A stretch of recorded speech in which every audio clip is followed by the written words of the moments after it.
2020 não foi um ano muito fácil para ninguém, inclusive para mim, que não consegui ler muita coisa. Enquanto eu não consegui ler muita coisa, eu vi muito filme e muita série. Então eu vim falar, na minha humilde opinião, né? Vocês podem discordar ou concordar comigo, do que foram as melhores séries para mim em 2020.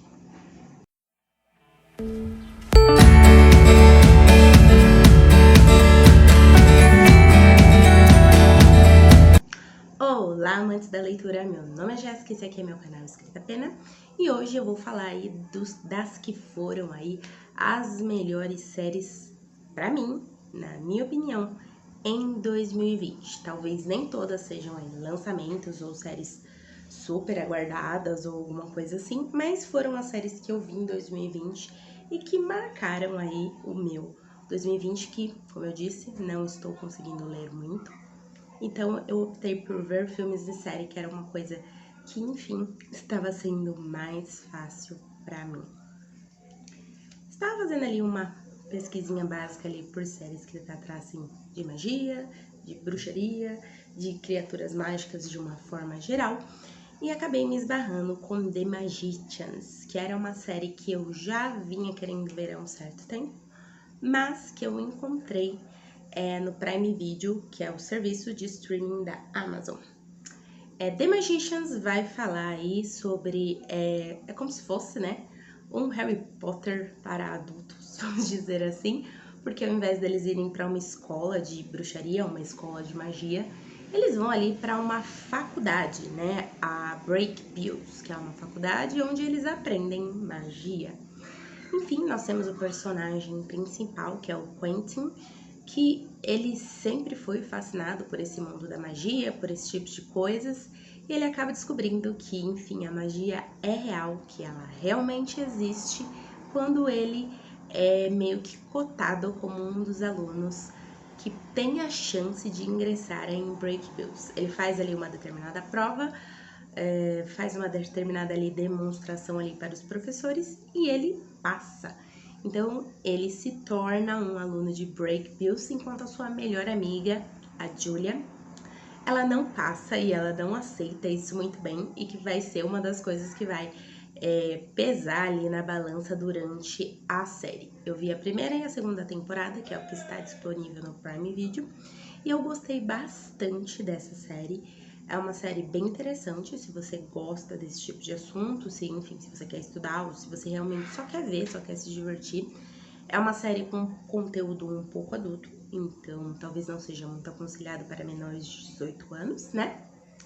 Temos alguns palavrões, temos algumas coisas aí que se passam um pouquinho, mas é uma série que consegue equilibrar bastante drama, ação, comédia, amizade, enfim, tem muitas coisas envolvidas, tem muitos personagens envolvidos, mas eu acho que eles conseguem equilibrar bem a série de uma forma geral, tornando aquele mundo, aquele universo, aquela história que está sendo contada ali bem interessante de ser vista. E é uma série bem bacana, bem legal aí, então eu super recomendo. Pra mim, foi uma das melhores séries que eu vi em 2020. A segunda é A Maldição da Mansão Bly, que seria uma continuação da Maldição da Residência Hill, que é uma série que eu gostei bastante, que já falei aí com vocês. Se vocês não viram, vão lá ver, que eu fiz uma análise aí da Maldição da Residência Hill, que é uma série que eu gostei bastante. Pra mim, A Maldição da Mansão Bly continua também sendo uma série muito bacana, muito legal. A Maldição da Residência Hill é muito melhor, na minha humilde opinião, mas A Maldição da Mansão Bly também é muito boa. É baseado no livro A Volta do Parafuso, que tem 2 filmes aí disponíveis. E vai contar a história aí da Dani, que se torna uma au pair, que seria uma babá, né, de 2 crianças, e ela vai morar aí nessa mansão, que é um pouquinho afastada aí da cidade, no campo, e enquanto ela vai cuidando ali daquelas crianças e convivendo com os outros empregados da casa, ela acaba descobrindo alguns segredos, algumas coisas estranhas que acontecem ali naquela casa, e que aquelas crianças ali são um pouquinho estranhas, um pouquinho fora do padrão. Gostei bastante de como eles encaixaram algumas coisas, como eles usaram os traumas da Dani para que a série girasse, enfim, para que as coisas acontecessem. Gostei também que eles não alongaram demais a série, não colocaram 300 mil capítulos sem ter necessidade. Gostei da volta ali de alguns personagens da Maldição da Residência Hill, que são atores que eu já gosto bastante, que eu gosto bastante da forma como eles trabalham. E acho que de uma forma geral, a Maldição da Mansão Bly segue bastante ali a linha da Maldição da Residência Hill. Se você gostou de um, provavelmente você goste de outro. Mas, na minha opinião, Residência Hill ganha em disparada, mas não que a Mansão Bly seja ruim. Eu só achei que a história da família ficou muito mais bem contada do que da Maldição da Residência Bly. Enfim, é só uma opinião minha. Em terceiro, não é por ordem de que eu achei melhor ou pior, nada disso, é só a ordem que eu fui me lembrando. What You're Numb, que é a história, enfim, de uma garota que ela não andava, né? Que ela era paraplégica. E, enfim, ela morre ali em algumas condições um pouquinho estranhas e ela acaba ressuscitando quando um artefato mágico é guardado no corpo dela. E aí ela ganha ali alguns poderes especiais e acaba descobrindo que existe uma ordem secreta de freiras que protegem o mundo aí de umas criaturas malignas e sombrinhas, enfim.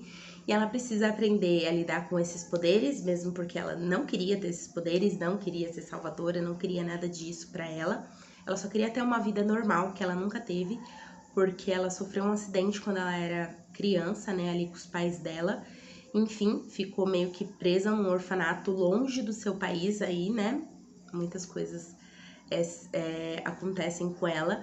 E ela não pode fazer muita coisa, porque ela era só uma criança, os pais dela morreram. E ali as freiras onde ela vive, né, são as pessoas que cuidam ali do lugar onde ela mora, são um pouquinho cruéis ali, enfim, algumas coisas acontecem.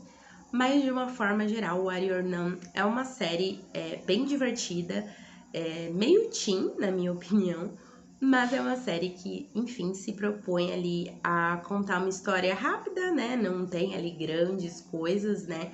Se você tá esperando grandes revelações, não existe nada muito assim, mas é bacana ver as personagens interagindo, elas tendo que conviver com aquela garota que não foi treinada para aquilo, porque aqueles poderes que ela detém, algumas meninas são preparadas desde muito cedo para ter aqueles poderes e ela meio que cai de paraquedas ali e ela não faz muita ideia de como usar os poderes, de como lutar, enfim, de como derrotar aquelas criaturas.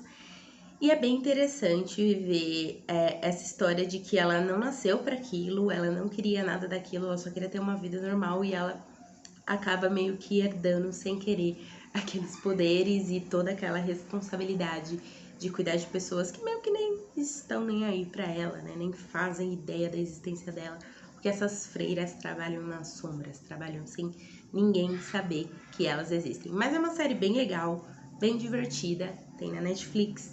E fica aí como pedida se você quiser uma série pra passar o tempo. É uma série bem divertidinha aí, bem legal, você vê rapidinho, maratonei acho que em 1, 2 dias. Então é uma série bem tranquila de ver, bem divertida e com algumas situações de ação, assim. E é bem legal ver, porque as personagens principais são só mulheres, então acho que também é um ponto positivo pra série e é bem legal. Também temos a quarta e última temporada de 3%, que é aquela série brasileira de distopia, né, da Netflix, que é muito, muito legal. É uma série que eu sou muito apaixonada, eu sou até suspeita pra falar, porque eu já venho acompanhando ela desde o começo, eu já tinha visto a primeira, segunda e terceira temporada algumas vezes, de tanto que eu gostei dessa série. As atuações não são fantásticas, né? A história não é revolucionária, mas eu acho que 3% conseguiu mostrar aí que nós brasileiros temos sim potencial de fazer séries, enfim, que a gente sabe sim o que a gente tá fazendo e como eles souberam fechar ali de uma maneira bem redondinha ali a série. Não ficaram se alongando, não ficaram inventando história, não tentaram prolongar para uma quinta temporada, simplesmente quando acharam que a história terminou. Acho que deixou algumas pequenas pontas soltas, esperava mais de alguns personagens, mas de uma forma geral, 3% terminou de uma maneira muito bacana. Se você não conhece, se você nunca ouviu falar de 3%, tem um vídeo aqui meu falando sobre a primeira temporada de 3%, ainda tô devendo aí da segunda, da terceira e da quarta temporada de 3%, mas de uma forma geral, 3% vai falar aí sobre desigualdade, sobre algumas coisas que acontecem, é um mundo distópico, né, lá na frente, lá no ano, nem sei qual que é o ano, mas é bem lá na frente. Basicamente o nosso mundo, como nós conhecemos hoje, foi destruído. E existe ali uma disputa, tipo uns jogos vorazes, mas não tão sanguinário assim no primeiro momento, né? Que escolhe quem são as pessoas que são aptas, quem são as pessoas merecedoras de irem aí pro Mar Alto, que é o lugar onde tem a fartura, onde todos comem, bebem, se divertem e tem ali uma vida maravilhosa, enquanto o restante da população passa fome, morre ali de fome, enfim, passa por todo tipo de necessidade. No Mar Alto, tudo é lindo e maravilhoso, né? Qualquer semelhança com a realidade, né, não é mera coincidência, né? Estamos caminhando para isso, talvez? Não sei, quem sabe, não é? Mas é uma série muito legal, muito bacana.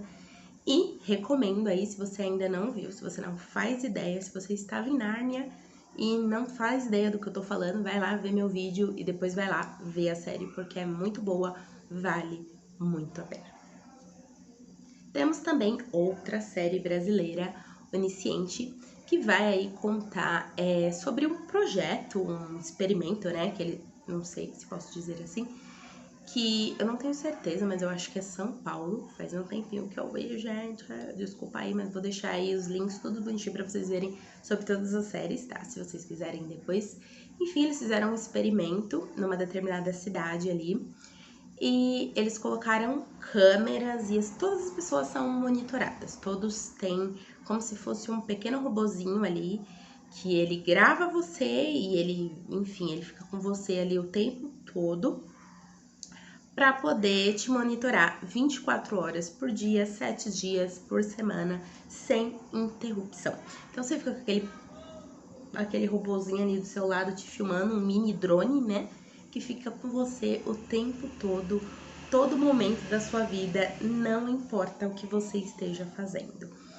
E eles dizem ali na série que seria uma forma de evitar que, enfim, as pessoas cometessem crimes e, enfim, coisas ilegais, porque toda vez que esse robozinho percebe que você vai fazer uma coisa estranha, alguma coisa que não é ali muito normal, uma coisa suspeita, ele tá ali te filmando e ele meio que já informa ali as autoridades que você ou tá muito nervoso, ou você tá muito bravo, então meio que você tá prestes a fazer alguma coisa errada, e quando você faz, de fato, alguma coisa errada, quebra patrimônio público ou alguma coisa assim, tá ali o robozinho, já te filmou, já pegou teu áudio, enfim, mandou ali para as autoridades, e você vai ter que pagar ali pelo seu crime. Aí nós temos essa personagem principal, a protagonista, né, que ela sonha em trabalhar nessa empresa que foi quem criou esse projeto lindo, maravilhoso, e faltam alguns dias ali para eles meio que comecem a implementar esse projeto para fora ali, né, para todo o país, enfim, whatever. E acontece algumas coisas, ela vai passar por um processo seletivo para trabalhar nessa empresa, só que o pai dela morre durante esse processo. Enfim, ninguém sabe quem matou o pai dela. Então, se todo mundo tem o bendito do robozinho ali do lado dizendo que fez, que deixou de fazer, como o pai dela morreu e ninguém sabe o que aconteceu. Fica por isso mesmo. Então, esse é o ponto inicial da série, né? O pontapé inicial da série. É uma série muito interessante, mexe com algumas coisas ali. Lembra um pouco aquele, acho que é Minority Reporter, com o Tom Cruise, que também é um filme um pouquinho antigo. Tem um pouquinho dessa premissa, mas ali tem a questão de ter uma clara evidência, né? Tem ali as pessoas que conseguem prever o que vai acontecer. Mas digamos que a premissa é mais ou menos a mesma, né? se vê os crimes antes que os crimes de fato aconteçam, vamos dizer assim. Mas enfim, é uma série bem interessante, bem curtinha também. Só tem a primeira temporada na Netflix, mas eu gostei bastante, estou bem ansiosa pela segunda temporada. E por fim, temos os Bridgertons, que é uma série aí que tá na Netflix, que tá causando aí uma certa polêmica, seja positiva ou seja negativa, mas que vai contar a história da Daphne Bridgerton nessa primeira temporada, pois é baseado ali, acho que em 8 livros, se eu não me engano, da Julia Quinn, que vai acompanhar aí esta família, né, os Bridgertons, como o nome diz. E nesse primeiro livro, ou nessa primeira temporada, acompanhamos a Daphne, que ela acabou de entrar ali na sociedade, ela está sendo apresentada, ela acabou de ser apresentada à rainha, e a rainha diz ali que ela é impecável, enfim. E num primeiro momento, ela acha que ela, por conta disso, né, vai ter facilidade de encontrar ali um pretendente à altura, um marido, né? Alguém que seja adequado para ela e que ela possa também amar, porque os pais dela se amavam muito. Então, além de encontrar um pretendente adequado, ela ainda espera se apaixonar por esse pretendente.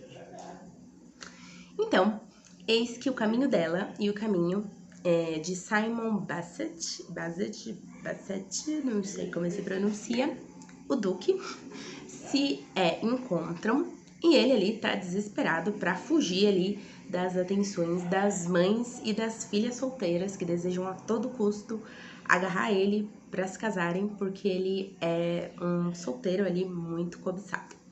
Eis que ele propõe que os dois meio que finjam que ele está cortejando a Daphne para que ele se veja livre, né, das investidas das mães e das filhas e para que ela consiga ali a atenção de mais pretendentes. Funciona e a Daphne começa a levantar várias atenções, talvez algumas até que ela não queria. E a série vai girando em torno disso, deles fingindo que estão ali se cortejando, se conhecendo, né?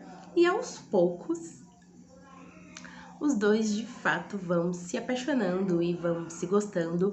E o Duque vai percebendo que a Daphne tem mais na personalidade dela do que aquilo que ela normalmente mostra, aquilo que tá ali num primeiro momento, aquilo que está ali no raso, né? Ela não é só uma moça adequada para se casar, ela tem outros adjetivos, enfim. E aí eles vão se apaixonando e a série, de uma forma geral, ela aborda outros personagens, apesar do foco da série ser o casal, né, o Duque e a Daphne, enfim, whatever.